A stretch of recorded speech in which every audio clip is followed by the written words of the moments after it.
Salam damai dan sejahtera untuk kita semua di minggu pertama bulan November tahun 2024.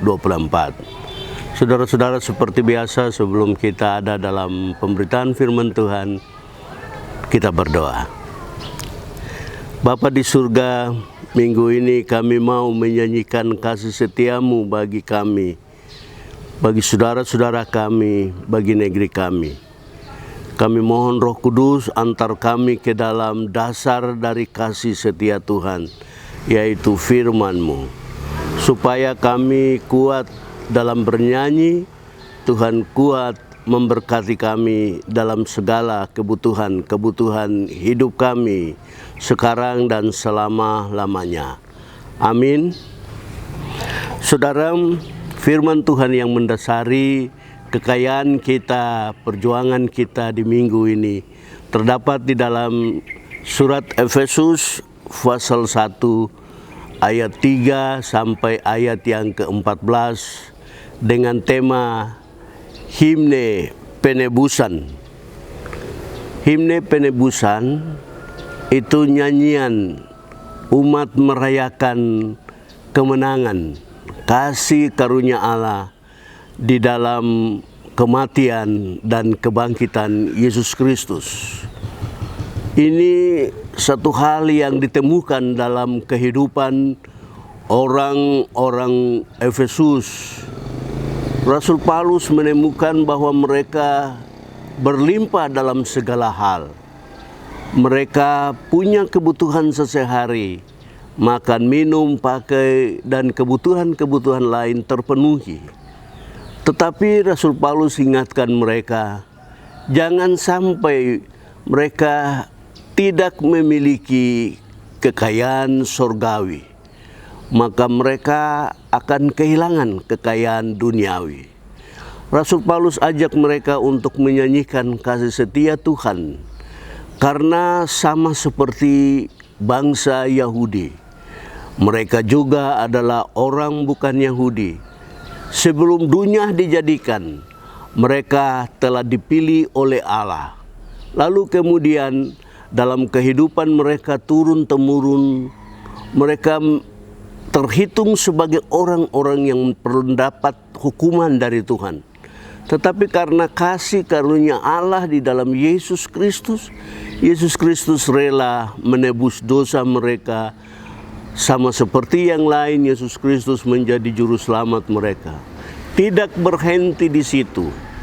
Allah terus memberikan penebusan, pertolongan, penyelamatan bagi umat Tuhan dalam segala hal, termasuk dengan memberikan Roh Kudus menolong mereka. Saudara-saudara, itu yang Paulus sampaikan.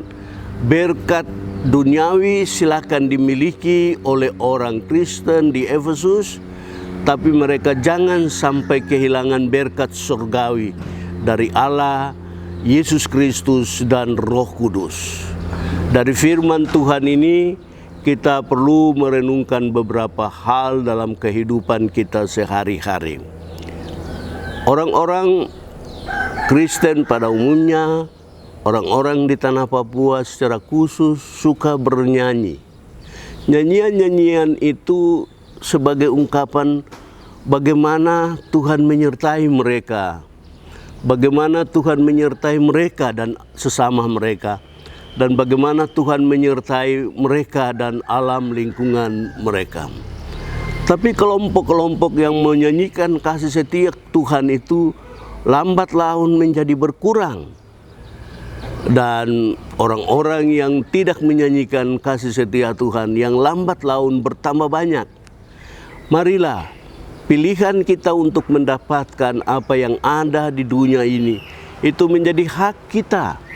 Tapi kewajiban kita adalah menyanyikan kasih setia Tuhan terhadap diri kita sendiri, terhadap potensi kita, terhadap keluarga kita, tapi juga terhadap lingkungan. Menyanyikan kasih setia Tuhan itu dapat menolong orang lain termotivasi untuk membantu dan mengembangkan pekerjaan-pekerjaan yang baik.